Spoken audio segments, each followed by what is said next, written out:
Game day. Welcome to game day. Actually, welcome to the Krug Show meets the John Chapman experience. We're dual streaming on a Saturday, but tonight at Levi's, the 2025 49ers season gets underway. Let's talk about what we're going to see tonight. Let's go. Pig in a Pickle brings you the Krug Show and John Chapman on a Saturday. Let's come aboard, everybody.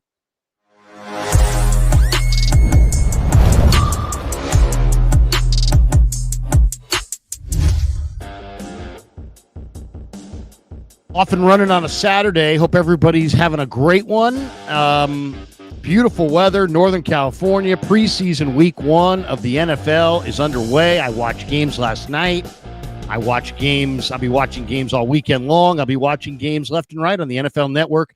It is Saturday, August the 9th, 9:15 out here on the West Coast. 15 minutes afternoon back east. Welcome to the Pig and a Pickle Krug Show.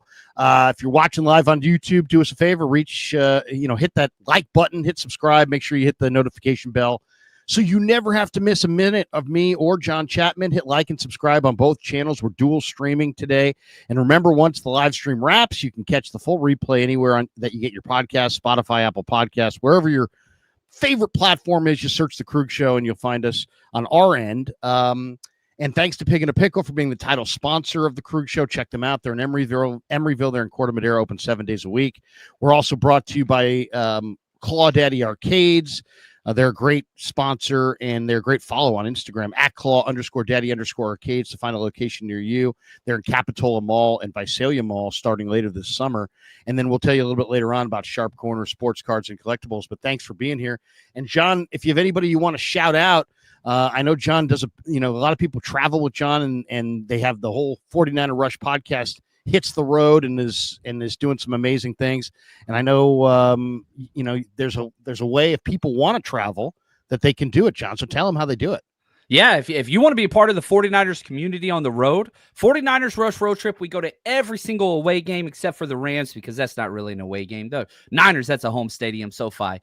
So all you got to do is go to tickpick.com, search 49ers Rush, and it pulls up every single event. We throw a party the day before every single home game from 2 to 6 p.m., and then we throw an all-inclusive premium tailgate with unlimited drinks, food, premium cocktails. Kids are free to every event we will ever do. And if you want to come hang out with the Seattle Week 1, Frank Gore's going to be there to say what's up. You can do a little meet and greet and autograph session and all that kind of stuff. But yeah, tickpick.com and just search 49ers Rush. You'll see every single one of our events. We'll be in Saints. We'll be at the Giants game. We'll be at every single road game all season long, day before and all that stuff. So come party with us. It's going to be a good time, man.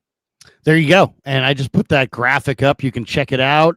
Niners in Seattle. They invade Seattle with Frank Gore. Saturday, September 6th, 2 to 6 p.m. with Frank Gore. Party with the faithful. A lot of great stuff. Once again, John said TickPick app. Type in 49er Rush, and you can get tickets right there. And there are still tickets available, right, John, for this one? Gotcha. Yes, sir. It will sell out. But right now, there are still tickets available, thankfully. So you got about a month. We'll see. Whenever we hit capacity, then we'll have to close it off, sadly, which is like my least favorite thing to do. Business-wise, it's a good thing. But I hate saying, sorry, you should have waited. But yeah, come out and party with us, guys. Well, I'm fired up for tonight. I know it's preseason game number 1, and a lot of people will be like, oh, come on, man, you're way too into the preseason. Well, this is what we do, man. We cover the Niners year round, and we talk a lot of Niners on days when there are no games. So it's great to talk Niners on days when there are games. And, of course, I'll have a busy day today. John and I will be streaming. Then I'm going to be producing a video, probably a little preview video. Then I'll be off to the game. I'll be on the KMBR pregame show, which starts at 2:30 on 107.7 on the FM dial and 8:10 a.m. on the AM dial, because Giants baseball is still going on 680. So you can catch the 8:10 on the AM, 107.7 on the FM dial.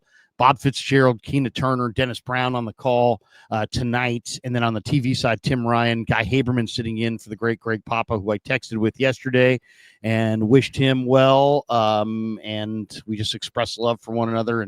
And Greg's going to be making it back. And I'm just really excited about him coming the day that we see him back in the booth.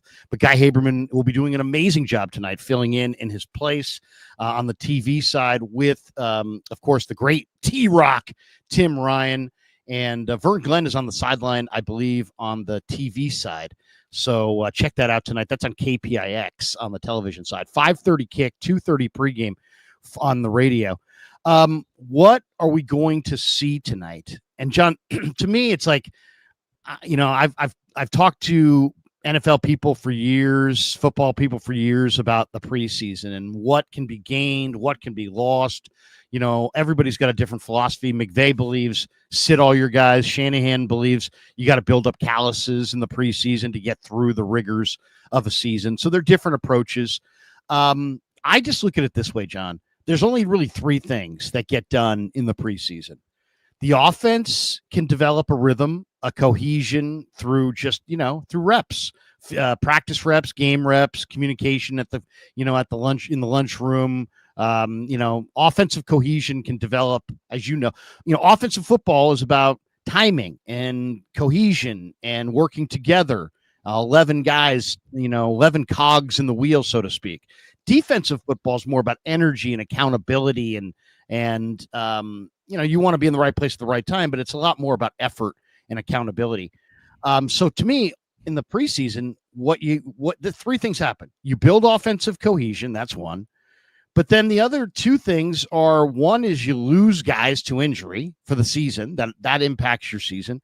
And then also you discover gems, guys that you didn't think you could bank on, that suddenly you're like, whoa, we got something new here. This is a new wrinkle. We can bank on these guys. And I think tonight, I'm hoping is going to be a lot about discovering gems and not a lot about losing guys to injury. Yeah, and there's so much about the way in which you practice is usually the way in which you play. And, whenever I was back coaching, like that first, scrimmage or whatever you want to call it, or, non-conference, non-district game, you would figure out a lot about a lot of players. We could look at, Upton Stout and CJ West and Sebastian Valdez and Jordan Watkins, these rookies that have excelled through mini camp and training camp. But now you got to do the next level. And not everybody, there is a Ronnie Bells of the world who were so great in training camp. And then for some reason, whenever you're playing in front of fans and the lights, it's a different ball game. And you can't catch the ball anymore, and you can't execute your assignments, and you're a little too overeager and all those things. So it's all about just validating what these players have already established with what they've done through training camp, which is the most important. And whenever you can validate, like, look, these guys that have been players are reliable, and they have now checked off the next box to perform for the regular season, that's huge. And reps are everything, especially for rookies. And the 49ers are relying on rookies more than ever before in the Shanahan era, Larry. So this, for those of you that are saying like, it's preseason, who cares? I'm telling you right now, these rookies have to take their lumps now so that you're not taking them in October. So if there was ever a time where preseason, quote unquote, matters, it's 2025 for the 49ers. You got 11 rookies. You got 6 undrafted free agents, all of which should be playing except if they're held out for, injury status, which there are some of those. But this is paramount, Larry. Today is a monumental day with what we're going to learn about the 2025 season. It's funny. There's even different philosophies about playing rookies in the preseason. I mean, give you an example. When I was with the Cardinals, we used to have guys in our front office that believed that rookies really could only give you half a season, and that you really should slow play them in camp, not force feed them, let them learn at their own pace and ramp them up, and then you introduce them in the middle of the year and then kind of have them play more of a role as the year goes on. But every roster is different, and I don't think the 49ers are afforded that luxury this year to kind of slow play their rookies. But what do you think of that? I mean, the average college player plays 10 games. I mean, the college season might be 12 games, 13 games. You're playing 17 games in the regular season, 20 with the preseason, 23 with the with the playoffs. If you get there, I mean, we're talking about quite, I mean, we're talking about something different. I mean, there's only so many football games in a person's body. There's a big difference. And I talked to Dom Pooney this week about this. He's like, I was in shape. I thought I knew what I was doing, this and that. He's like, I got to November, Krug, and I hit the wall. I hit the absolute wall, and my play down the stretch wasn't what I wanted it to be. I'd never played that many games in my life. Yeah, it's hard. And, you look at the, regular season kickoff is exactly 1 month from today. So you have the 3 preseason games, then you have the week off, which I do love how the CBA has transitioned to, getting that full week off, like a bye week before the season. But right now is ramp up time. Yeah, you're practicing about 3 days in a row. Now you throw in, you had a day off yesterday. Now you have the preseason game. I want the rookies getting high snap counts more this week than I do any other preseason week. I understand, you've got to be careful and you've got to ration and you don't want the injuries and you don't want the wear and tear. This is the game. Week 1, preseason, where I want the rookies and those young bucks getting the most reps possible so that we have that allotment to teach through film over the corresponding the next month. So this is the week. If I was, allocating snaps, I want my rookies getting the most snaps this week. I want to taper it back a little bit next week. And then, that third preseason, that's where the 3s and 4s, the guys that are fighting for roster spots, most of which won't make the 53, I'm going to lean on them very heavily week 3. But as far as rookies go, I'm telling every single rookie, every single undrafted free agent, you better drink your Gatorade, boys. It's going to be going down today, and you're going to be playing a lot more than you expect. By the way, I see in the chat Invader 49er, who I haven't seen in there for a while. Invader, I have your mini helmet. I have your mini Niner helmet. I purchased it. It's in the house. I've had it in there for a while. I don't have Invader 49er's contact info. So Invader, if you could either somehow drop it to me here, or if you can DM me on social media, I will get that in the mail to you in the next day or two. I lost the Willie. This is the Willie Lampkin bet. I said Willie Lampkin would be drafted. Invader said no, he will not be drafted. He was not drafted. And I bought him this helmet. I wanted. We were talking about real helmets, and he said, "Hey, how about a mini helmet?" Anyway, so I got the mini helmet, but then all of a sudden, by the time I got it, I lost. And I think Invader might have sent me an email somewhere. But I typed into my email search Invader 49er. I didn't see your name. So the funny thing is, I own a T-shirt too. Invader wins everything. Does he? That's awesome. I'll email you, Invader. I'll take care of that, man. All right, that's all on me. We will get your stuff to you, Invader. 100%. All right, the big question of the day is a question that I asked Brock Purdy, which is, how much do you want to play yourself in the preseason? Here's what he had to say. This is kind of interesting. How many series would you like to play in the preseason, or do you need to play to be ready for week 1? I haven't talked to Kyle or anything about that yet in regard to the first game. But I always love getting a couple series in and stuff within, with the 3 preseason games that we get. So not sure what that looks like, but I always love getting it just to get the feel for warming up for a game, how it feels, dropping back 11 on 11 in the stadium with the shot clock, just working all the things and getting ready for game 1. Something that I've always looked forward to actually every year. So I mean, kind of a non-answer, but he likes to play, and I get it. I don't know how you feel about this, but I personally, and I talked about this last night on Niners Nightly on the YouTube side. I have like the Niners have 6 guys that I just wouldn't play. And my guys would be Demo, Fred, Nick, Bosa, Trent, CMC, and Brock. Of that group, I might consider playing Brock just because he does probably need to. It's very important that he's in rhythm. Your quarterback has to be in rhythm. And I would say I would say I'd put a max at 5 series. 1 tonight, 1 against. I wouldn't mind him playing a little bit in all 3 games.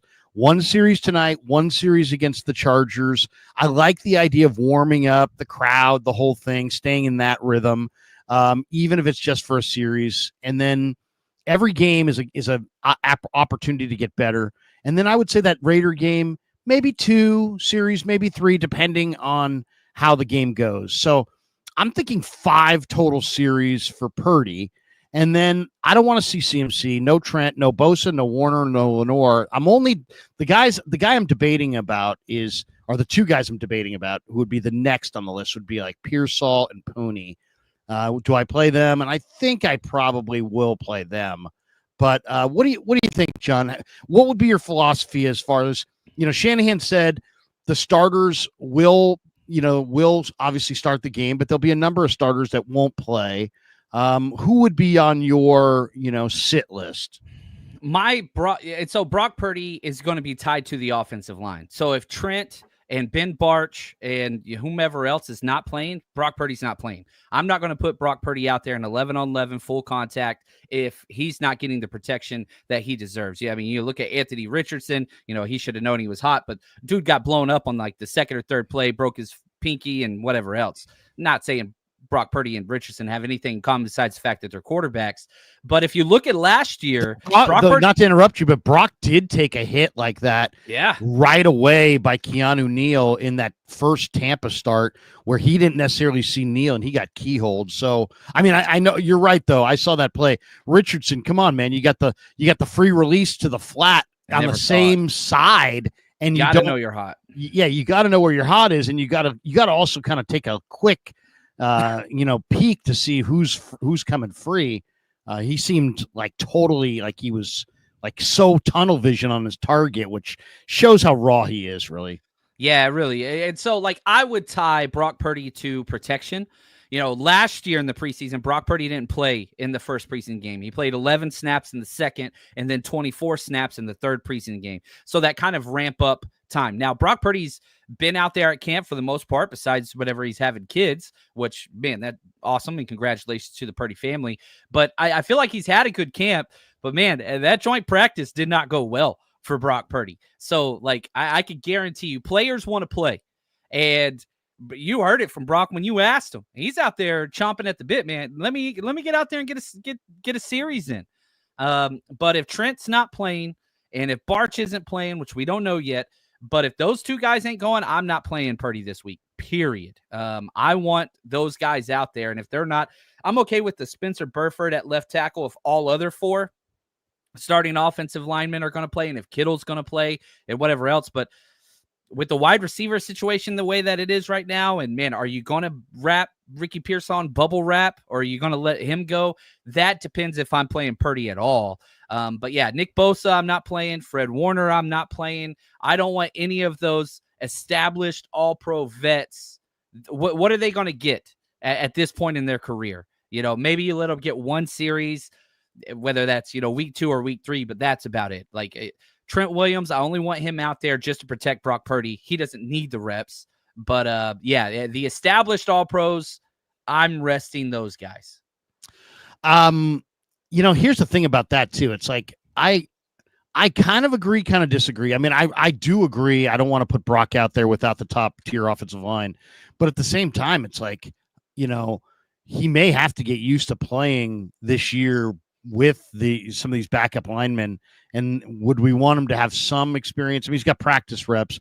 I don't know. I mean, Shanahan's like, hey, I don't practice, we don't practice getting hurt. We don't practice, we don't want to practice in less than ideal situations if we can avoid it.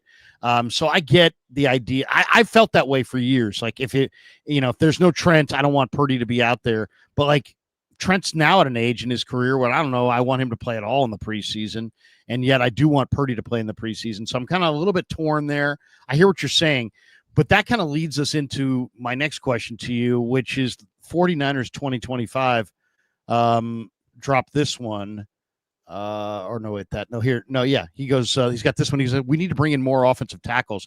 John, if there's one, like, let's get you and I cover the Niners on a regular basis. You were at the practices this week. I was too. Let's get really, really, really current. Okay. Based on what we've seen recently, like Thursday, that's the latest that we've seen. Based on what you've seen, do you have any new takes on the 49ers that just came up Thursday? Something that you just kind of realized Thursday, or it really hammered home this week? Because for me, 49ers 2025 here is hammering on it. I'm much more concerned today than I was in June or even at the beginning of this camp about offensive tackle. I feel like the Niners have a monumental problem on their hands. Trent Williams is Trent. He's awesome. He's still great. Colt McKivitz is a little stronger in the upper body, and he's geared to making the Pro Bowl, and I think he's going to have a good year. He's stonewalled, Mikael Williams consistently in the one-on-ones. But after that, Burford is false starting in practice, just desperate to get out there on the speed rushers. He's not quick enough footed to play tackle in the NFL. I absolutely feel like I know that. Like, if they try to put him at tackle, Purdy's going to get killed. He's going to whiff. He's going to false start. I'm going to set the over-under. They are not calling his false starts. Now, and I haven't heard anybody even say it to him. Now, maybe they are in the meetings, but he is false starting at least 3 or 4 times. And I'm going to put the over-under on Spencer Burford false starts in the preseason at 2.5, and I'm going over. Ooh. I think this guy, he knows he doesn't have the quick enough feet. He's trying desperately to save his career and fit in as a tackle. He's playing as the number 2 left tackle to Trent Williams. I kind of felt like the Niners O-line just got abused by Denver's D-line in the beginning of that practice. And I'm really concerned. I was all in on Austin Pleasance in May, and that's why if I next OTAs, if I get hot to trot on anybody, just slap me. Just be like, do not do that, because I break my own rule because I put no credence into OTAs, and I do it for a reason, because it doesn't mean anything. Because Austin Pleasance looked amazing, and he's also can't handle speed rush, can't handle bull rushers. He got waltzed into the quarterback by Jalen Allen the other day, he outweighs by 100 pounds. He's not quick enough. He's not strong enough. He's not fast enough. They're not good enough. Burford's not the answer. Pleasance isn't the answer. Maybe Isaiah Prince is the answer. Maybe Andre Dillard, who hopefully gets back soon. I don't know if he'll play tonight. Somebody asked in the chat if he's going to play tonight. I don't know. I don't think so. And that's my new concern is I think tackle could be a 5-alarm fire. They should have paid DJ Humphries the freaking money that he wanted. They didn't. And, save a nickel, now you don't have a swing tackle, and I don't think these guys can do it. I think they're going to have to go find somebody either in a trade or off the waiver wire, and they're going to learn this the hard way because they are all in on these guys, and I'm pretty convinced they can't do it. It's problematic. And, Spencer Burford's trying. He is not even taking any snaps at guard. He's left tackle only. Austin Pleasant's right tackle only. Both of them slow foot speed. Now, the one thing that if, I had to speak for Shanahan or John Lynch is Andre Dillard's one of the most athletic, quick-footed linemen to come out of the draft in years. He was a first-round pick. He has not lived up to the hype, but the athleticism and foot speed, he has that in spades. I still remember his combine drill being one of the most quick-footed tackles coming out of the draft in the past decade, but subpar performance. So if Spencer Burford and Austin Pleasance prove, tonight that they can't handle that speed rush out there on the edge, you've got Andre Dillard, and that's pretty much it. You look at, there's a couple of guys still out there on, that you can get, but you're not going to get anything special. And this is the issue. You let Jalen Moore go, which I think was really smart. You shouldn't have paid him $15 million, but you brought in almost nothing. And you had DJ that you talked about, Humphries, but you didn't want to pay him. And so, you get what you pay for. And that's kind of now, hopefully, Spencer Burford goes out there and proves he can do it tonight, and Austin Pleasance does as well. But, I think that the call is coming from inside the house on where help is coming from, and that's Andre Dillard, who I do not expect to play as a practice. I don't think he's going to be out there today, but next week, maybe, and then you're picking at straws. Now, the good news is you have your left and right tackle that you are comfortable with in Colton McKivitz and Trent Williams, but we know Trent Williams is going to miss time. At this age, he's going to miss time. So you're going to have a left tackle backup for 3 to 4 games. We're going to find out real quick. I do not envy Mac Jones and what he's going to be going through tonight. That Denver front is fierce, to say the least. And we saw it Thursday. Like, if they don't get things fixed up front, it doesn't matter what quarterback's back there. They're going to be feeling some pain. So hopefully you run the ball a lot. You put them in good situations. You do a lot of play action. Don't do a bunch of 5-step drops with, no help, no tight end to the left side. I'm a little worried about that. Mac Jones, man, wear your rib protector today, buddy. What do you think of Tony Meredith here? Dillard can't run block. What do you think? That's why he hasn't panned out, and that's why the Eagles moved on from him. That's why he's kind of turned into a journeyman. But like, he was, this is a Mike Leach offensive tackle. He never learned how to run block in college. All he did was pass sets. You know what I mean? And that kind of air raid RPO, whatever. Yeah. So like, R.I.P. Mike Leach, one of my favorite humans in the history of mankind. But like, that's who he was.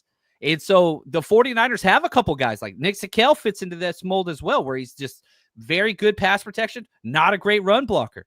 Andre Dillard, he's kind of that as well. But when you're looking at backup offensive linemen, you don't get complete packages unless you pay. And the Niners don't pay for offensive line. They have a value budget across the offensive line on everybody except Trent Williams. And that's why you let guys like Banks go. You let guys like Jalen Moore go. And I think both those were the correct moves. But who'd you replace them with? One of the cheapest offensive linemen in the NFL and freaking Andre Dillard. Like, you didn't pay for premium. You're not going to get premium. Is Isaiah Prince? I mean, he's got 36-inch arms. I mean, he's got he's got offensive tackle reach. Is he going to, he's a waist bender. I mean, I'm watching him at practice. He just bends at the waist all the time. You got to bend your knees. When I see waist benders, I think non-athletes. So, that's a kind of a concern there for me is offensive tackle. I think it's a major concern here. There's always a game within the game, right? And that's what I love about pro football. We're all seeing the game on the field, but there's a game going on off the field, and it's John Lynch's personnel department. In the same way we're going through this roster with a fine-tooth comb. Him and his lieutenants are going through their roster with a fine-tooth comb, but they're also looking for where can they get help at the cut down. And any good personnel department is going to have a pretty good assessment of the league and where the depth resides and who might shake free at the cut down that might be able to make you a better team. I'm going to show you the Eagles depth chart here because I think this is where I would shop if I were the 49ers looking for an offensive tackle. Okay, so here are the Eagles. They have Jordan Mailata and they have Lane Johnson, two future Hall of Famers there. Okay, but then if you look at their backup tackles, they have the veteran Kendall Lamb, who they signed as a free agent from Miami. And they also brought in Matt Pryor, who I think stinks, by the way. He was a Niner for a while. Yeah, he was. Gigantic guy, looks the part, tatted up and everything. He stinks. He can't move at all. So they moved him from tackle to guard. Obviously, they agree with me. They also drafted big Cam Williams from Texas. He looked good in his first game. I watched him yesterday. 6th-round pick. Then they also drafted the former Stanford and Michigan Wolverine offensive tackle Miles Hinton, who's a gigantic body in his own right. And then they also have this Laskin Vakalai, and then they got and I'm sure I butchered that. And then Holland Pierce from Rutgers, who's 6'7", 340. John, this is where I'm shopping right here. The Eagles can't keep all these guys. At some point, you're drafting for other teams when you just keep piling up the kinds of, there's going to be a bunch of guys. I would say 8 or 9 guys who the Eagles are going to cut. They're going to find their way to other teams. That's how deep their roster is this year. What do you think? This is where I would shop. I would be looking for either Cam Williams, Miles Hinton, or Holland Pierce, or even the veteran Kendall Lamb. Any of those guys get cut, and I think I might want to take a look at them. I have a feeling that these guys are probably better than Burford, better than, Pleasance, better than what the Niners have in their camp. Yeah, it's funny because the NFL picks positions from different like Shanahan running backs, Shanahan quarterbacks, like every single time they get sniped. And whenever you look at Coach Stout and what he's done at, in Philly, by far the number 1 offensive line coach in the NFL for the past decade, You get any of these guys, like, he knows what he's doing. Now, I would argue Holland Pierce, he's slow-footed. He's going to be much more like an Austin Pleasance, but you take a roll on that.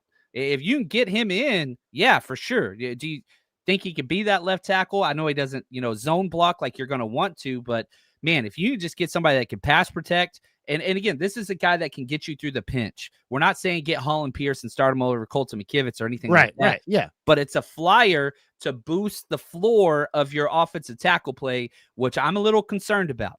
Now, how many teams are going to play that are as good as the Denver Broncos in pass rush? That's a question. But yeah, that tackle room, the 49ers are the only team in the NFL that have not drafted an offensive tackle or a center in 3 consecutive drafts. The depth chart reflects that. One positive note on the Niner offensive line. And by the way, just looking at this Eagles depth chart, and I watched their preseason game, they have this kid here, Shunderick Powell, who played at Central Arkansas, and the Niners worked him out prior to the draft. And I know the 49ers are all about special teams this year. And Powell, I think, could really be a dynamic guy on special teams. He's a running back, but he's a return guy. And he's got 4.3 speed. I love this player, and he looked good. I think he had a 32-yard touchdown in their first preseason game. And they've got Saquon Barkley, Will Shipley, A.J. Dillon, and they also signed Montrell Johnson out of Florida as an undrafted guy. I was talking to Chase Sr., who covers the Eagles. He said he thinks they're going to go with 3 running backs, which means Shunderick Powell could easily get cut. And Shunderick Powell, you think Bergen is nice. Shunderick Powell is nicer, I think. So we'll see. That's another guy to watch for. We'll stop sharing on the Eagles depth chart there. But I do think the cut down there, is going to be a spot where the Niners, instead of being like, hey, you know what, all the good players are here, and there's nobody around. The Niners have taken this kind of borderline arrogant stance, like nobody cut elsewhere could make our lofty roster. Well, that no longer is the case. There's going to be guys cut that are going to be better than the 49ers options, and it'll be interesting to see if the Niners pivot in the 11th hour and add some of these other players who potentially could help them. All right, gems. Who do you want to see? What do you want to see tonight as far as, like, who do you think potentially is a bust out gem tonight? Because that's what I'll be looking for. Like in the regular season, John, I'll be looking at every play, charting every play. Oh, 1st and 10 from the -16. In the preseason, I don't chart every play. I basically put out a flash list, and I just keep track of who flashes, who makes who makes a play, who makes a play on offense, who makes a play on defense, who makes a play on special teams, who flashes and who makes a play. But the preseason, to me, the best part of the preseason is that it's all about finding gems on your roster that you didn't realize that you had, that you never leaned on before, that you now feel like you can lean on. So let's go right through the list here. We'll go back and forth for 4 or 5 of these each. Give me one player. If I said to you, you can only watch one player tonight, who are you going to watch? That changed my answers. I was going to go a different way. I'm going to watch 95, Larry. I'm going to watch Alfred Collins. What does it look like? How consistent is he? Does he get moved back? Can he handle the duo? Can he do all those things? I know everybody likes the huge penetration from the, defensive lineman and knocking the offensive lineman back and all that. That's not what I'm looking for. I'm looking, does he help his fellow defensive linemen and linebackers out in the run game? That's what I want to see. Can number 95 be consistent, taking up multiple blocks and just plugging the inside? That's what I want to see. So when 95's out there, that's the player I'm going to be watching. Obviously hasn't had the best, missed minicamp and OTAs with the contract issue, crossed the picket line first of almost all the second rounders, wanted to be here. Hasn't, beat writers haven't been kind to him. But whenever I was watching the joint practices, Not like he was playing bad by any stretch. So I want to see what 95 Alfred Collins, the second-round pick. We're not going to get to see the first-rounder. Mikael Williams not going to be out there. So I want to see 95, what that's going to look like. I love it. I'm gonna go with his tag team partner, CJ West. West is, I have a hard time anytime West is on the field not having my eyes on West. Here he is answering a question. This is off Kev's. He's so good behind the mic. Yeah, he's so good behind the mic. I asked him about his grip strength because to me that's what separates him. He's got crazy grip strength. Listen to what he said. CJ, where does the grip strength come from? I think a lot of people have talked about your hand strength, and the hands are a big part of your game. How do you develop your grip strength? That first starts in the weight room. Whenever, and especially when we're in practice, anytime I'm striking a bag or striking a pad or striking anybody, like I'm just grabbing something, because if I got cloth and I can be able to control a guy with some of their cloth and some of their jersey, like I'm gonna have a pretty good advantage. So that's kind of how I go about that. Just I'm always trying to grab something. Always trying to grab shoulder pad, a little bit of jersey, because if I can tug on that and kind of pull you away, like that'll get you off balance. It sounds like it might be illegal, CJ. No, not if they call it. If they don't call it. Dude's awesome, man. He's so great. He is great, dude. I mean, if you could clone this guy, you would. I mean, he is phenomenal. You mentioned Collins. Back to Collins for just a second. You were at the joint practice, right? Yes, sir. I thought that was his. I was expecting him to struggle. Why? Because he's gotten wired in some of the one-on-ones to the O linemen. But you know what I love about Alfred? He's clearly young, but he's clearly improving. Like he's really listening to Chris. He's really watching the other guys. He's learning from them. That he's coming out of his stance. He's bull rushing the guy. He's waltzing the guy back on just pure power, right? So he's getting what they call the knockback, but then he's getting wired, and you're hearing Chris Kasarik at the top of his lungs yelling, "Keep going, keep going, keep going, don't stop, keep going."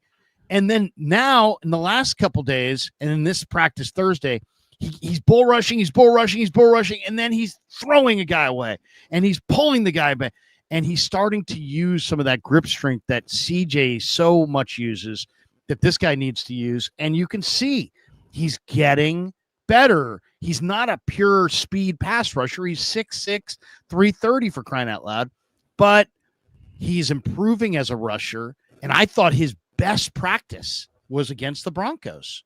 Yeah, I agree. And, you go back to his college tape at Texas, stack and shed was his number one move, where you completely power clean the offensive lineman, you get him rock back on his heels, and then you discard him. You pull him down against, counterweight.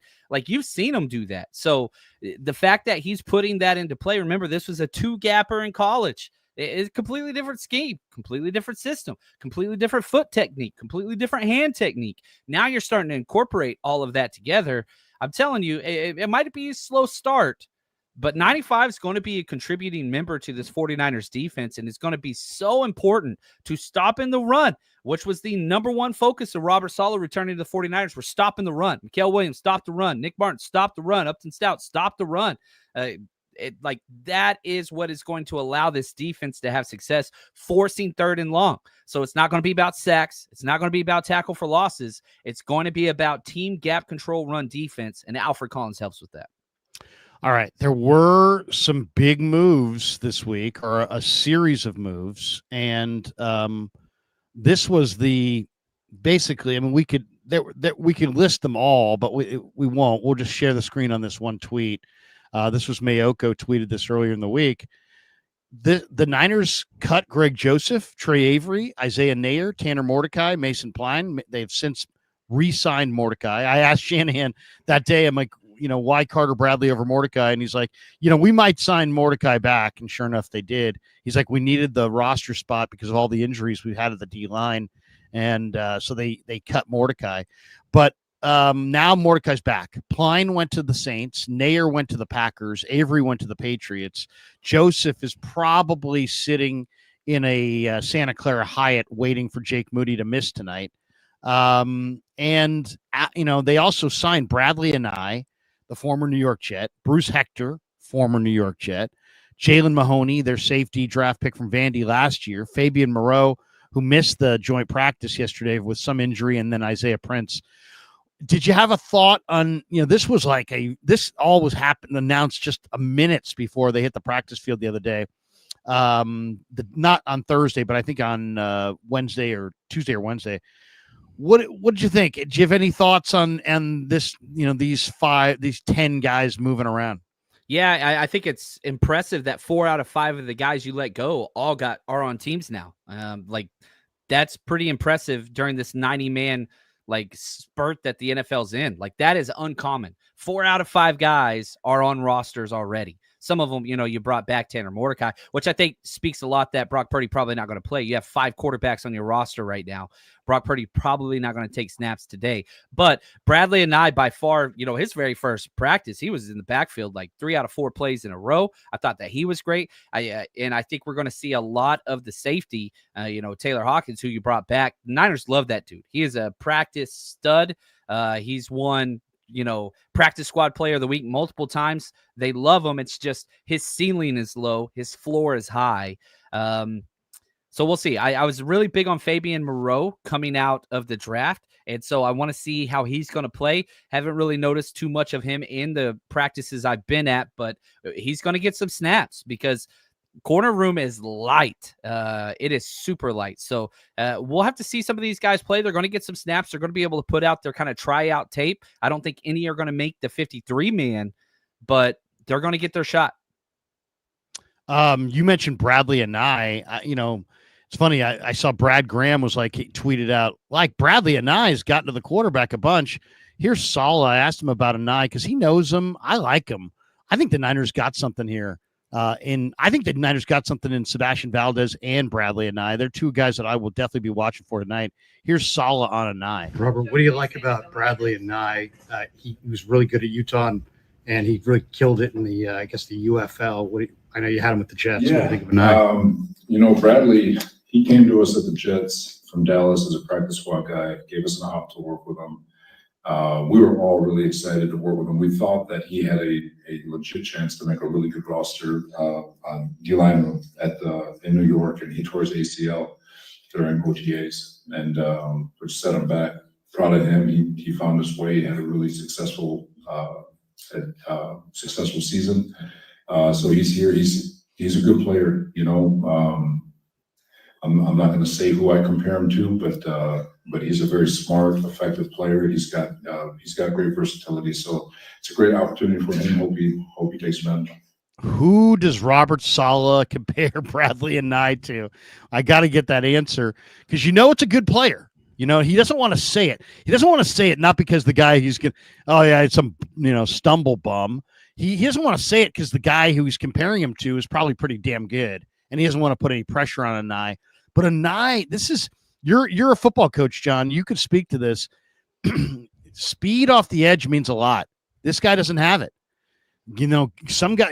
Nolan Smith, heck, Robert Beal ran 4.48 coming off the edge. Robert Beal doesn't sack the quarterback. Robert Beal doesn't touch quarterbacks. Robert Beal doesn't really affect games. This guy runs 4.9. He's like an offensive tackle speed. He's like you could test his speed with a sundial, but he's got hand usage. And John, it's amazing to watch him in one-on-ones. He jumps the tackle, and then he gets his hands to the tackle's inside shoulder, and somehow in this one jump, he's figured out a way to kind of jump and get leverage and dip the shoulder and get to the quarterback and flatten to the QB. It's like he gets by tackles without foot speed. I don't know if he can do it in the NFL. He has been dominant in this UFL. And he was a Morris Trophy winner in the Pac-12, which is a very prestigious award. I'm a big believer in Bradley Anai's pass rush knack. What do you see? I thought, okay, here's what I do whenever the Niners sign somebody is I look up height, weight, speed, whatever else from players that they have coached, all right, in the past. And you look at Bradley and he's 6'3", 260, 265. You see some different height, weights, whatever out there. You start cross-referencing Robert Saleh coach players that are 6'3", 265, 270. You come across the Seattle stint whenever he was there with that amazing defense. Michael Bennett fits it to a T. And I'm not saying that's who he was going to say, but Michael Bennett was on my short list of players. Amazing hand usage, all that kind of stuff. Not fast at all.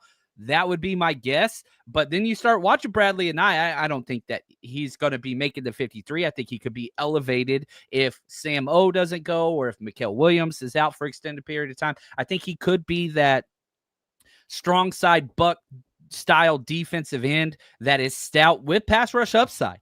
And so, like, the 49ers have had success with guys like this.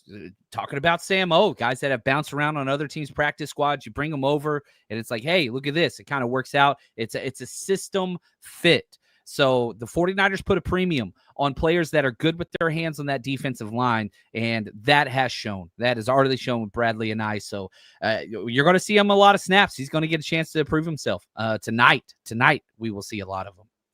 To me, when I was making my list of guys who potentially could be gems, and when I say gems, I'm just talking about guys that either weren't on the team last year that potentially could be on the team this year and potentially could be good on the team going forward. I got a pretty long list here. This is my quick list: Mac Jones, Carter Bradley, Corey Kiner, Jordan Watkins, Jacob Cowing, who won't play tonight, Connor Colby, Drew Moss, Marquise Siegel, Jacob Robinson, Stone Blanton, Junior Bergen, Upton Stout, who John Lynch, by the way, compared to Rondé Barber, Hall of Fame corner. That's an incredible comp. CJ West, Nick Martin, Alfred Collins, Sebastian Valdez, Bradley Anai, Derek Canteen, Tatum Bethune. Oof. That's a lot of young players to keep your eye on in a preseason game, but that's where the Niner roster is at right now. And a lot of people would look at that and be like, man, that you're right. That, there's a lot of young players here and it could be a long year. I look at it like if the Niner coaching staff is worth its weight if they're really a good coaching staff, as ESPN says, the Niners have the third best coaching staff in the league behind Kansas City and Minnesota. If they're right, then there's a lot of great young talent here that just needs to be polished and coached up.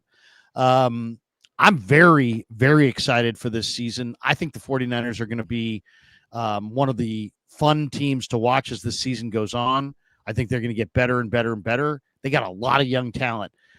Of that list, give me another gem or two that you're looking for tonight. The one that you didn't, that was really high on my list, number 2, Dallas Flowers. Who I think is in the lead role for that number 3 corner spot. Darrell Luter Jr. has not looked good. I think that he's been burned nonstop in one-on-ones. He's looking at some run fits, and he's looking on special teams. Indy, I do like that. But I think Dallas Flowers and Trey Brown kind of have catapulted Darrell Luter Jr. for that spot. You remember Luter was getting snaps with the ones. He hasn't in the past week and a half. And Dallas Flowers, I think, is a guy that could be starting corner week 1. Upton Stout, once Renardo Green's healthy, I think obviously those are the two outside, Diamador Lenore and Renardo Green. Remember, Demo's not taking snaps in the slot. Like, he's not. I know he's done in the past. They're keeping him outside. And so Upton Stout, Dallas Flowers, that's kind of your, number 3 corner hybrid mix. I'm excited to see how those guys play, but number 35, Dallas Flowers, not a common name, but this dude's in line for a lot of snaps this year. I asked Gus Bradley about him because Gus brought him with him from Indy. And he's like, yeah, he's like, the first thing you notice about him is he's really got the body to play the corner. He's got great length, great strength, great ability to mirror. Great athleticism. So, I mean, there's no question. Dallas Flowers looks the part. You want to know what an NFL corner is supposed to look like? Height, weight, speed, body type. That's it. Long, strong, sinewy, fast. He's exciting. Might be the best deep cover corner, just through the practices I've been at. One-on-ones, when they run those fades and post routes, like, he does not get beat over the top. Like, he is a strider. and he's a significant player on special teams for them as well. Luter had a concussion, I believe, or at least was being checked for a concussion after the last practice. So I don't know what his status is for tonight, but that will be one. I'm a big Luter fan. I really like his body type at corner. I like the way he looks in the uniform. I like his potential. He's played a ton of man coverage. I'd hate to see them cut another up and coming corner. Coach these guys. If they don't, your personnel department liked him for a reason. Coach him, get him better. But it's now or never for Darrell Luter. There's no question about that. The other thing that jumped out in these joint practices is that Sebastian Valdez continued to kick ass. Running with the second group, man. Bravo group. He beat that. Is it Ben Powers, the starting left guard for Denver? He beat him on an early rep, and I don't know if you were too far away from that, but Valdez beat Powers on an early rep, and it was one of Valdez is trying. He's trying to be on his game, right? He's trying to up his game for Denver. Powers whiffed on him. He just went right by him. And the thing that's so intriguing about Valdez, and I've had people say, Krug, you've gotten excited about, Spencer Wagee and other guys in the past. Why, tell me why Valdez is not Spencer Wagee. And I'm like, well, everybody's different. There's no, I like Spencer Wagee because I thought he had that country strength. But bottom line is you have to play the game in the NFL on your feet. He was on the ground all the time. He was on the ground all the time. Like every play, you have to be able to keep your feet. If you can't keep your feet, you can't play in the NFL. He couldn't keep his feet. He couldn't play. Valdez is a totally different animal. Valdez is like the strongest defensive tackle. His only real downside is he's got short limbs, but he's very, very strong. So he can bull rush you right into the lap of the quarterback. He also has great hand usage. And he's got an ability to use his hands and create some initial contact and then pick a side and get on an edge. And he's really good. And I've seen him do it constantly. Now, he also has some spin moves and some agility things inside where he can twist you around. So I'm looking for Valdez to continue to dominate. I'm pretty convinced by now. I mean, they'll be, it's funny, John. There's a lot of people that watch Niner football every week that never watch a down of college football. Don't watch the combine, don't watch the draft, don't watch any football. So in a way, there are guys who are like, when they play in the preseason in the NFL, it's almost like they're hatched out of an egg and they're born for the first time, because there are people that will be noticing guys tonight that college football fans have been talking about for a while. But Valdez is one of them. Right now, Niner fans don't know him. If he plays as much as I think he's going to play, and if he has the kind of production I think he's going to have, we're going to be talking a lot about him. And you'll see him, jersey number 55. And the funny thing is, he goes out there in the Bravo unit. It's Alfred Collins, 95 next to 55. There's not a bigger discrepancy in the way they're built, but they play the same position. And so with Valdez, two things. Number one was, can he overtake the other undrafted free agent defensive tackle, Kevin Givens? He tore his pec. That obstacle has been cleared. And injuries are horrible, but there is an opportunity cost to every situation. My one issue, and, I know that Sebastian Valdez can bring a lot in pass rush and, going through his man one-on-one. I did see in the joint practices him get washed down out of his run gap a few times. So that's what I'm watching. Whenever I see 55, can he be stout and maintain his run gap integrity without, being over eager, getting upfield and getting washed down out of his gap? That's what I want to see. I did see it back-to-back reps against the Broncos on Thursday. But, he has his stake, which is pass rusher. Can he provide the high floor play of not being a run game liability? The strength is there. The technique is there. Can he hold his ground? That's one of the things I want to see. That down block, can he just squat? He's short already. Anchor and just stay in that gap. That's what I want to see. But I'm a big fan of 55, and the defensive tackle room has lost almost all of their veteran leadership. Jordan Elliott's now hurt. Kevin Givens is hurt. There's spots to be had. So this might be the biggest game for any player on the Niners roster. 55 might be it, Sebastian Valdez. Yeah, that would be my second biggest concern. Despite how much I love Collins, despite how much I love West, despite how enamored I am with Sebastian Valdez, the lack of depth on the defensive tackle spot, they're going to have to go outside the organization and find a defensive tackle that can contribute here, because they really are too shy. The pec injury for Givens is a recurrence of a pec injury. That's a terrible injury for a defensive tackle. I would say you can't bank on him. You got Evan Anderson, who I really like, but he's got a bone bruise. And then you've got Jordan Elliott, who's always been kind of a guy who plays just in a rotation off the bench, and he is the first defensive tackle in all the drills, and he's not up for that. I mean, I think he's a decent talent, but he's not up to be the lead defensive tackle on anybody's defensive line. So they're going to have to grow up their young guys fast. But I'll say this. I think their best NASCAR package, their best third down grouping that I've seen. If tomorrow were Super Bowl Sunday and the Niners had to play the Chiefs, let's say, and now it's like, who are we going to rush Mahomes with, to try to speed him up on key third downs? I would have Bryce Huff, Nick Bosa, Mikael Williams, Sebastian Valdez. Ooh. That would be my four-man front right there. Man, however they're going to do it, when Eter Gross-Matos comes back, he's going to be a part of that. Mikael Williams going to be a part of that. Like, they've got guys that could do that. But, yeah, you want that. When Robert Saleh was with the Jets, he kept one defensive tackle out there, and that was Quinnen Williams. The other three were all defensive ends. And so, he likes to keep that one defensive tackle. Why not Sebastian Valdez? Just let him do that one thing. And so, it's funny because I've had coaches that have the mindset of, well, tell me what a player can do. And then I've had coaches like, well, tell me what he can't do. And the one thing we know for sure about Sebastian Valdez, that dude can rush the passer. Yeah. One-on-ones, he's going to embarrass the hell out of people if you're going to leave him one-on-one. And if you got Nick Bosa and Bryce Huff and Mikael Williams, nobody's circling 55. We have to watch out for this guy. So, he's going to get those matchups in that situation. I really want to make this roster, Larry. I think you were right on from the start.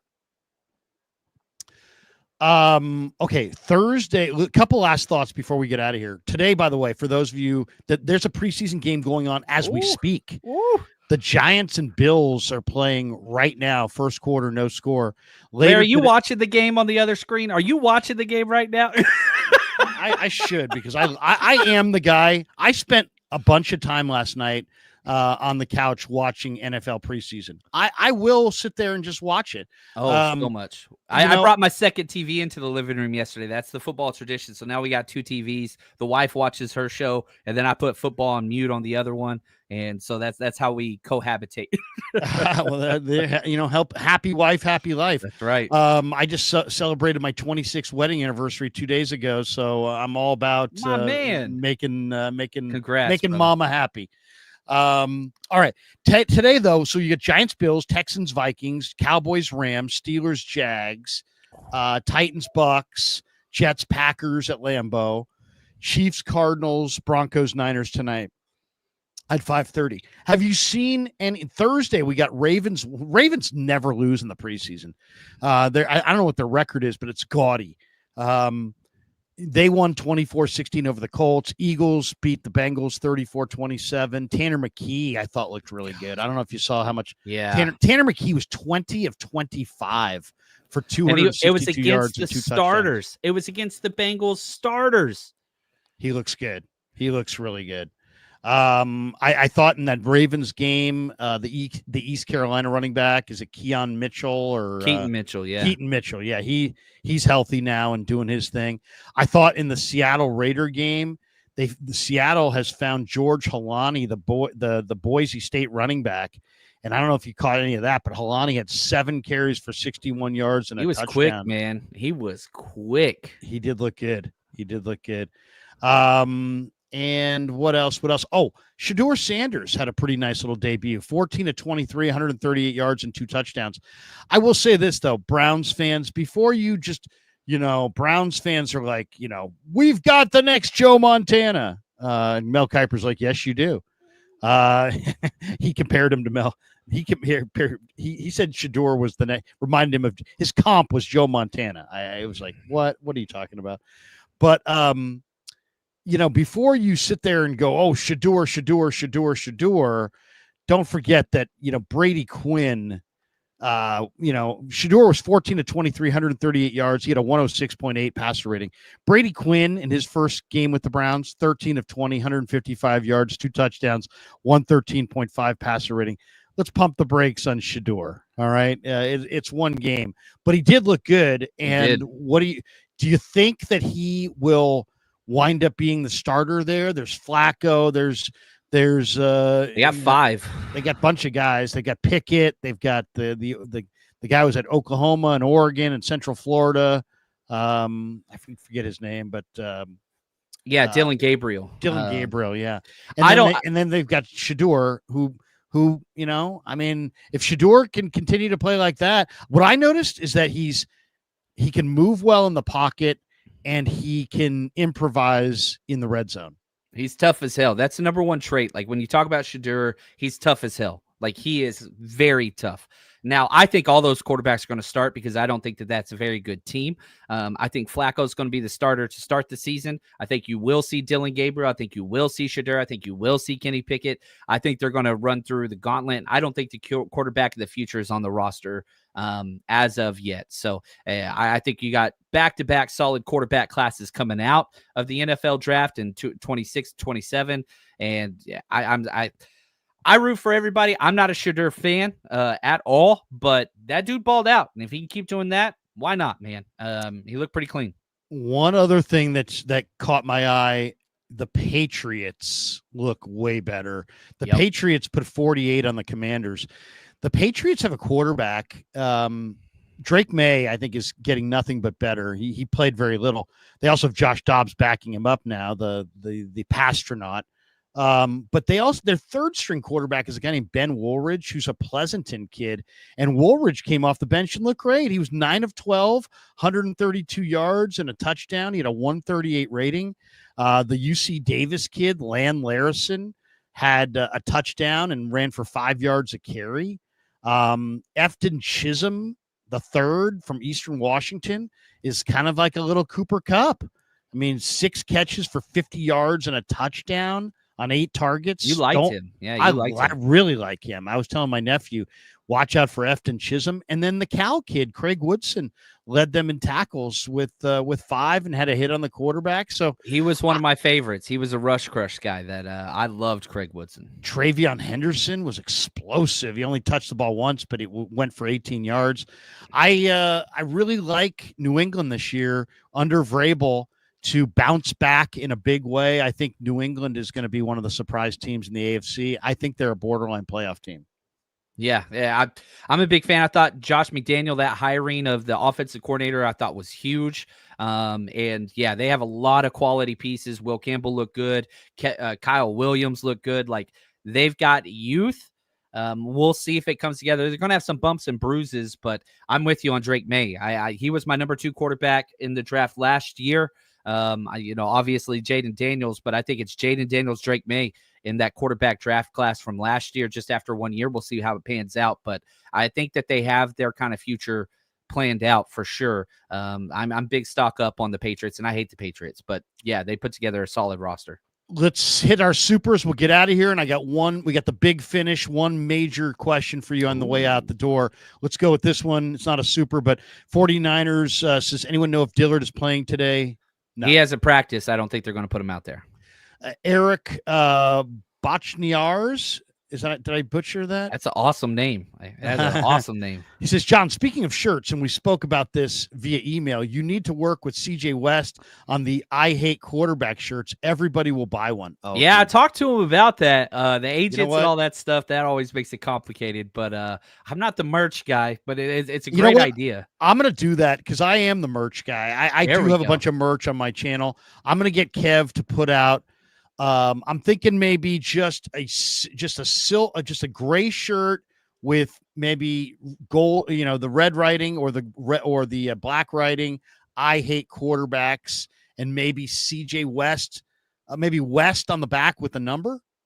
That's clean. That is would be clean. That would be clean. I got to see what that would cost. I get Kev on that as soon as he gets back from outside lands, and sobers up, we'll get Kev on it. Eric says, agreed, fellas. All of a sudden, offensive tackle is a nightmare in our biggest area of concern. Not paying DJ Humphreys definitely is going to come back to bite us in the butt. Yeah, I really, to me, the biggest, I don't know the biggest concerns, but my major concerns, defensive tackle, offensive tackle. Yep. I put corner right after that one, but yeah. Yeah. Mr. Shador Sanders is in the chat. Not too bad yesterday, but could have done better. C+. Oh, wow. Mr. Shador's there. I'll take it. I like that. Hey, and I like the fact that Mr. Shador is spelling Shador correctly. MSQ, last week he was SHEU. I'm like, if you're going to be Shador, maybe spell his name right. But we're joking, Mr. Shador. MSQ says, sorry for making you mad yesterday about JJ Krug. Oh, no, you didn't. Dude, if I'm mad on a stream, it's make-believe mad, unless there's somebody that I'm truly yelling at. Larry hasn't yelled at me yet. I'm going to have to push some more buttons at some point. Yeah, it's like, here what it's a content like I've been doing this now this would be my third year. I think I started in 22. This is year 3 or maybe year 4.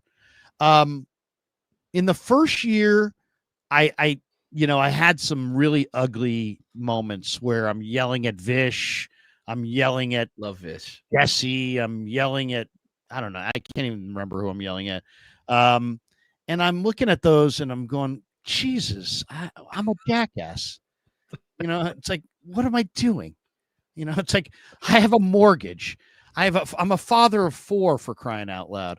I pay car insurance on like 7 vehicles. I'm probably closer to having grandkids than I am to having my last kid. I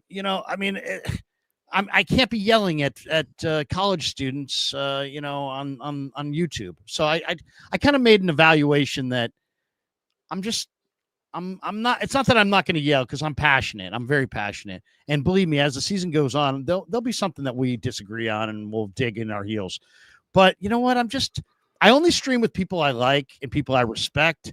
And Same. And I just don't want to get into it with people I like and people I respect. I'm more about long-term relationships and helping everybody get what they want out of this. So I'd rather John come on here and promote what he's got going. I'd rather go on with him and promote what I got going. I'd rather, you know what I mean? I'm kind of graduated beyond I'm going to yell and scream at people. And at the end of the day, we're all doing the same thing, but we're all doing something totally different. And that's the beauty of this thing. It's like my coverage is different than Grant's coverage, is different than your coverage, is different than Lombardi's coverage, is different than Barrow's coverage, is different than Mayoko's coverage.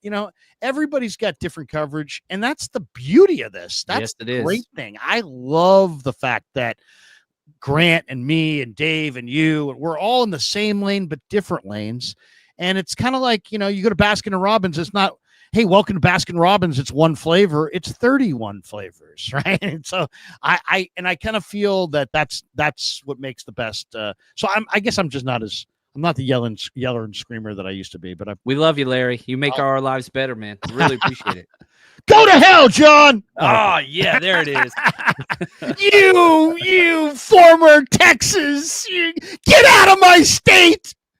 Get out of my state. No. Duncanville, baby. I'm representing Texas as we speak. There we go. You carpetbagger, get out of here. All right, there you go. James Foster says, Krug, you're a beast, man. 49er content machine. Thank you, Unreal. man. Unreal. Thank you do. Been working hard this week. Just because I feel like I've had a long day, and then Kev says, hey, Dad, I think I need more content. Oh, great. Jake Moody's in the chat. He says, game day. How's Money Moody going to do today, guys? Last time when the lights came on, it didn't look good. And this was the start of the season where it didn't go well. And I was at that 49ers preseason game and a lot of laughing in the crowd and whatever else. I hope he does well. I want nothing but the best for him. And it's the best for the 49ers if he performs. But again, he's one of those guys when there's any type of pressure whatsoever. I hope he does well, though. He's had a good camp so far. The other day, he when Joseph was cut, he goes out there to kick, and the guy who's on the DJ at camp is playing AC/DC Money Talks, And that's his nickname, Jake Money Moody. And I'm like, yeah, he's talking through his kicking. And then he made, I think, 5 of 6 or 6 of 7. All I'll say is God bless Jake Moody if he misses tonight, because there will be an awful lot of people booing. MSQ says you got to get off to a good start. I know it's just preseason, but the fans, you got to get off to a good start. MSQ says the San Francisco Giants are on a roll, 4 games behind a wild card spot, 3-game winning streak, and Drew Gilbert might be an upgrade over Yaz at right field. Thoughts? Drew Gilbert went 0 for 4 last night, but he's an athlete, and he's really, really athletic. He's going to play great defense out there, and he's the future. Yaz was old and eroding. It would be so Giants. It would be so on brand for the Giants to be given up for dead and, sink like a stone to the fact that to the point their GM has to sell off parts. And then when everybody gives them up for dead and is watching Niner training camp and nobody gives a shit anymore, all of a sudden it's like, hey, here we come down the stretch. I'm a Giants fan to the bitter end, but I want to see them play young guys down the stretch. And if they can close ground and get to the wild card by playing the young guys, great. And if not, so be it. I want to see some youth. Give me Drew Gilbert. The Drew Gilbert era is here. I want to see that other pitcher they got. What a highway robbery for Tyler Rogers. Eric says, thanks, guys, and close enough, Lair. You guys definitely need to work with these agents and get your cut as you have the audience. And yes, love the idea, Lair. Good. Make that money, Larry. Nothing makes me happier than seeing people make money, man. I love it. I got to write this down before I'm going to forget. Of course, he has a pin tucked in his shirt. That is awesome. That's the most Kruger thing ever. I love it. I mean, it's like this is the one thing that I like. I'm like Jim Harbaugh. That's my guy. You know what I mean? Like when he's got the Sharpie. I mean, Harbaugh would have a Sharpie on a string around his neck, like a whistle. Yep. So it's I hate quarterbacks, and it's CJ West. I think the shirt that he wore was I hate QBs. It was QBS, but I hate quarterbacks. Yeah, that's good.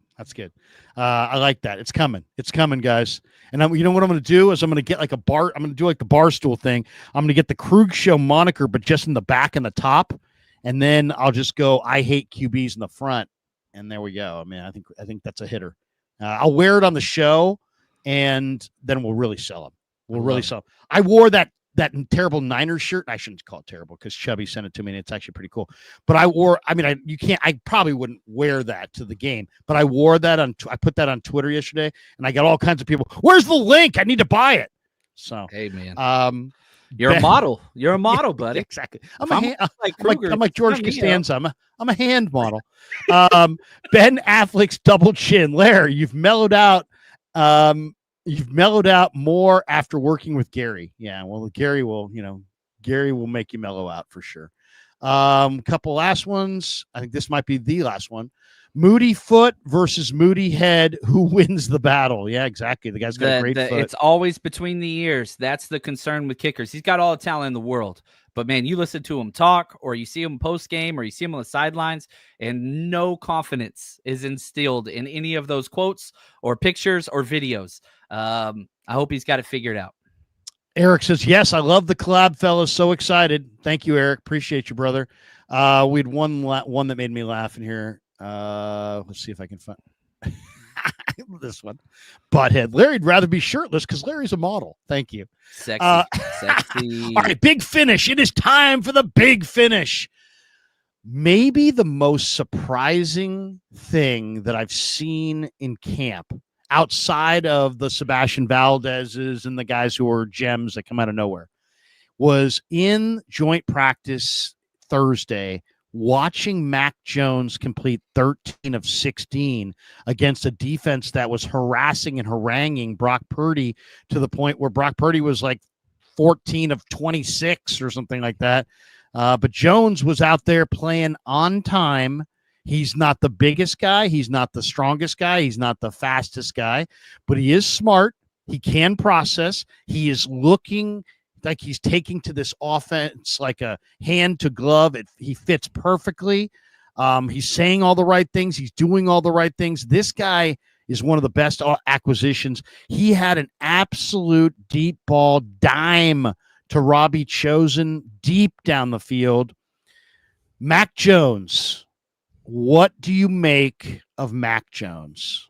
He's the best backup quarterback the 49ers have had in the Shanahan era, and I don't think it's close. Wow. There's been several times since I've been out at camp where I'm like, who was the quarterback? Was that Brock or Mac? Because it's operating so efficiently with the first and second team quarterback. And I think that is just such a comfort blanket that the 49ers have not had. And I have harped, and I know you have too, Larry, on how chintzy the 49ers were and cheap the 49ers were in free agency. At the quarterback position, they weren't. And they went out and got not only Mac Jones for 1 year, but a 2-year deal. And that is just such a comfort blanket knowing that you have the backup quarterback. And I go back to Charlie Casserly, the old general manager for Commanders. The most Redskins. important person on the team is the quarterback. The second most important person is the backup quarterback. Like, that's just what I hear. And so it's nice to know in a team that's been so injury riddled, not that the team would be okay without Brock, but you do have a little bit of security at that position for the first time in a long time. I haven't asked you this question, and it's probably unfair, but do you think, if I said what's the best quarterback room in football, and you may need to research it, I would say it's Niners or Eagles. I mean, think about it. What makes a great quarterback room a great quarterback room? Well, you got to have a good starter. Niners have that in Purdy. They have that in Hurts. You got to have a good backup who's, got some potential. They've got Tanner McKee, look great. Niners have Mac Jones. Mac Jones looks like a starting NFL quarterback. You got to have, some decent younger prospects. They got McCord and DTR, and the Niners have Carter Bradley, who's got a freaking hose, and Tanner Mordecai. And then preferably you got to have kind of like a long-term kind of flyer, and the Niners have that in Rourke, the Maple Missile, who, let's be honest, I mean, with a torn ACL, he led Indiana to the college football playoff and demonstrated amazing toughness. I will take the Niners and Eagles quarterback rooms. I mean, I know Kansas City's got Mahomes and Minshew, so they're really geared to win right now, and they've got another guy named Khan who's really athletic. So Kansas City's pretty good too. But I'll say this, I love the Niners quarterback room this year. I really do. I think it's great. Most confidence I've had in it since, I started this in 2017. Like, it's never felt this way, where Mac Jones has been awesome throughout camp. I mean, he's been great. There's no quarterback controversy, and no matter what happens, there won't be here. But yeah, confidence is there, and it's by far one of the best, most established quarterback rooms. And I don't even like McCorkle, but the dude's been balling out. No doubt. And it's real. You think it's real? Oh, yeah, I do. I feel really good. I'm glad that it was a 2-year deal. And, there's going to be chances where when quarterback injuries happen, the 49ers are going to be one of those teams that's brought up, well, do you want to trade for Mac Jones? That's the kind of situation that you're leading into. And if he balls out in the preseason, that's only going to be magnified to where once a quarterback does go down, which it happens every part of every season, you could trade for Mac Jones. That is a tradable contract. Let's get out of here. Good stuff. Thanks to Pig and a Pickle for being the title sponsor of the Krug Show. Thanks to Claudaddy Arcades. I mentioned I would tell you about Sharp Corners. They're our sponsor as well. Sharp Corners Sports Cards and Collectibles. They're at 205 Cypress Avenue in Pacific Grove, California, on the Monterey Peninsula. My good friend is Anthony Catania. He'll be there tonight. 831-521-5264. And he's a great follow on IG at Sharp Corners 831. On the gram. And one more time for those of you who didn't hear us off the outset, Niners are invading Seattle, and John is traveling up there, and Kev and I are talking about maybe trying to get up to week one Larry. Seattle. We definitely going to travel a little bit this year. We're not sure exactly where we want to go. I got to kind of coordinate it with my youngest son's football schedule, because there's nothing I love more in life than watching my boys play football. Or play sports, period. Or, my kids play sports. My daughter ran track. My middle son played baseball exclusively. But there's something about watching your son play football that's both scary and exciting at the same time, because you're worried about their health and them staying healthy, but you're also really excited for them. So anyway, but we'll have to see if we can make it to this one. But everybody, there it is. Tick Pick app. Type in 49er Rush. There's still tickets available. John, I'll give you the final word before we bolt for the door. Man, we have made it through the desert, ladies and gentlemen. We have 49ers football tonight. I'm so excited. I'm going to get tape, all 22 tape to break down. I cannot wait, Larry. I appreciate all that you do for the community and getting us through this rough patch. But tonight we got 49ers football, and I couldn't be more excited. Will you be doing anything in and around the game, either before, during, or after, that you want to promote? I'm going to be going live right after the game and just doing my initial kind of, thoughts and whatever else. I'll have about 15-page notes written up and all that kind of stuff. So I'll go through it like I did whatever, coaching wise, my first run through the film, some things that I saw. So right after the game, we'll be live on our channel. But I know, Larry, everybody make sure you check out, he'll be live pretty much the whole damn time, which I freaking love. And so, yeah, you're going to have content, ladies and gentlemen. Yep, no question. It's on, as John said. For John, I'm Larry. Have a great Saturday. Go Niners! Yeah, never met a man I've been scared of.